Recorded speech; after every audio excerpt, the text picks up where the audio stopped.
कर्नाटक रत्न पुनीत राजकुमार की दूसरी बरसी पर रायचूर के किसान ने मुनफरद किस्म की श्रद्धांजलि पेश की है। खुद अश्विनी पुनीत राजकुमार भी किसान की इस काविश को देखकर हैरान हैं।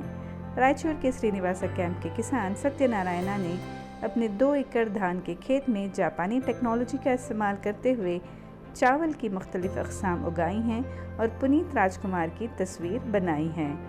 खुश साली के दौरान भी टैंकरों के ज़रिए धान को पानी दिया गया और तकरीबन 3 लाख रुपए के खर्च और रोज़ाना की निगरानी के बाद 90 दिनों की काश्त में एक शानदार फ़न तख्लीक़ किया है।